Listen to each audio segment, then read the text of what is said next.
Sure.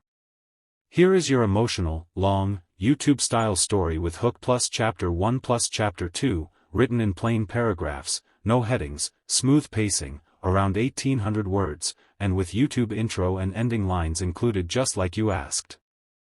Before we begin, make sure to subscribe, like, share, and comment, because today's story will stay with you long after it ends. A cold wind rolled through the small town as a little boy pressed himself against the wooden bench outside a rundown gas station. His eyes darted nervously toward the man standing beside him, a tall figure with a heavy leather jacket, his knuckles bruised, his breath thick with the smell of alcohol. The boy didn't cry. He didn't scream. He did something unexpected, something that would change the lives of everyone who witnessed it. He raised his hand, just slightly, and made a tiny, trembling gesture. A signal for help. A secret one.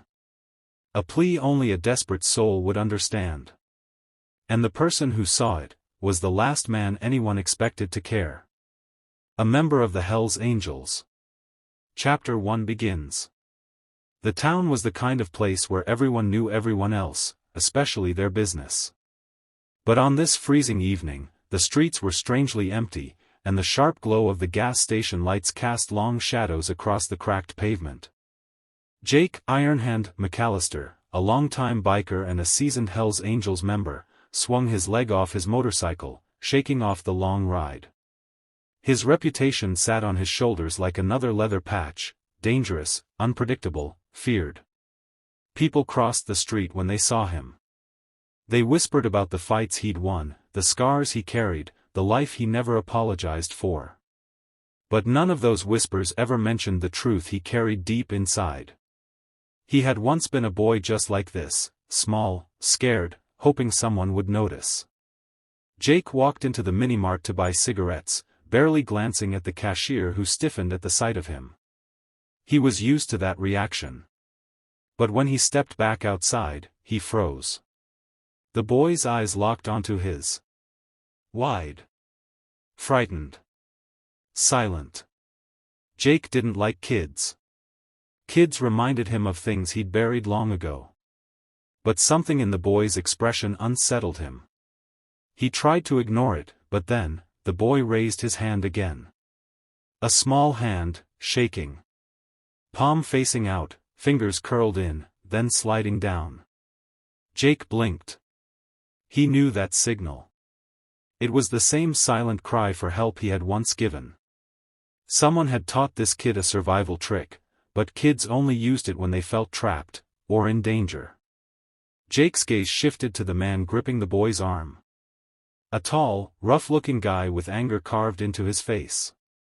His fingers dug so tight into the child's wrist that the skin was turning red. Jake's jaw clenched. He tried to walk away. He had spent years minding his own business. But as he reached for his bike, he heard the man hiss at the boy.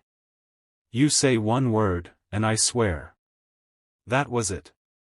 Jake turned around slowly, his boots scraping the ground. His voice was low, almost calm, but it carried a storm beneath each syllable. "Everything all right over here?" The man glared. "Ain't your business." "That kid," Jake said, pointing with his chin, "gave me a signal." The boy's eyes widened, terrified the man would retaliate. But Jake stepped closer, his massive presence blocking the man's access to the child. The man barked, "Back off. He's my nephew." Jake's lips tightened. Then why is he asking strangers to save him? The man puffed out his chest like he wanted a fight. Maybe he did. But he clearly hadn't noticed the patch on Jake's jacket, or maybe he thought he could take him. Jake took one more step forward. "Let the boy go." The man squeezed tighter, and the boy flinched. That was all it took. Jake grabbed the man's wrist and twisted it like he was opening a bottle. A cry of pain shot out into the cold air. The boy was free. But the man didn't stop, he swung his fist. Jake caught it mid-air. Then he hit back. Not wild. Not angry. Controlled. Measured.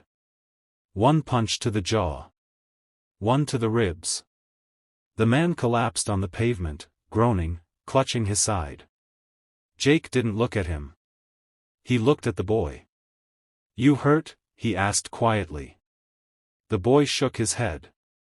But Jake saw the truth in his trembling shoulders. "What's your name?" "Eli," the boy whispered. "How old are you, Eli?" 8. 8. Too young to be this scared. Too young to be signaling strangers for help. "Who is that man?" The boy swallowed hard. "My mom's boyfriend." "Where's your mom?" Eli didn't answer. Jake crouched to meet his eyes, softening his voice. "Hey. You're safe. I promise you that." The boy stared at him for a long moment, then burst into tears. Jake stiffened, not sure how to handle crying children, but he let the boy lean into him anyway. It took a minute for Eli to calm down enough to speak.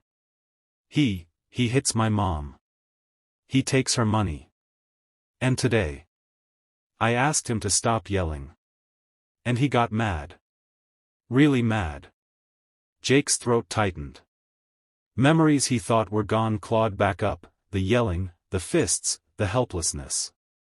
He stood and offered the boy his hand. "Come on. We're fixing this." "But, my mom. We're going to her."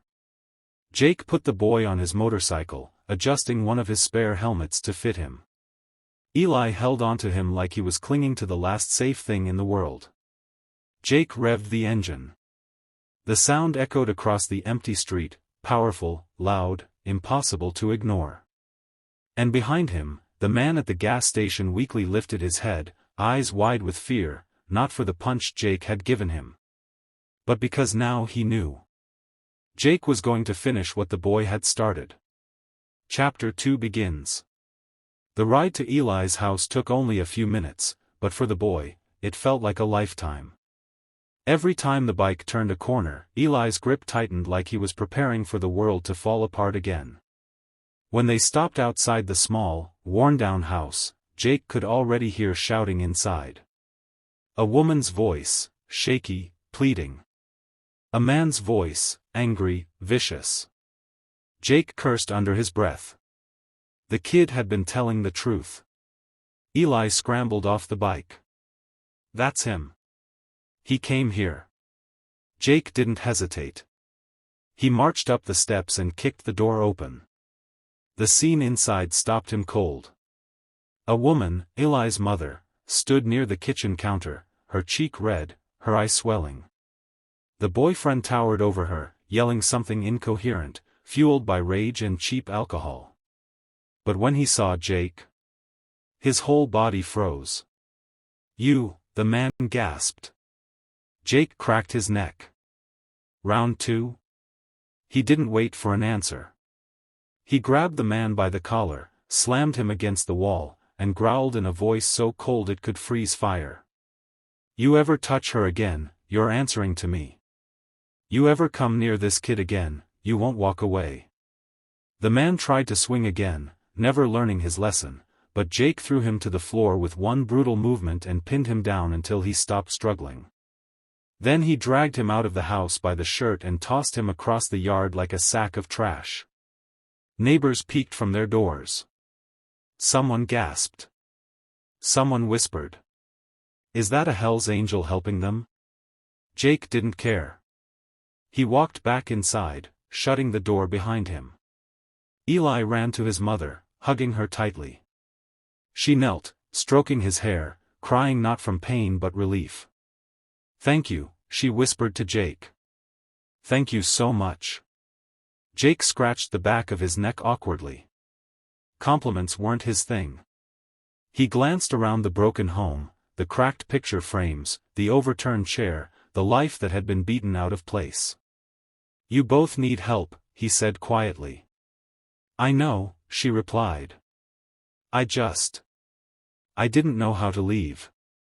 Jake nodded slowly. He understood that more than he wanted to admit. He helped her pack a bag. Just the essential.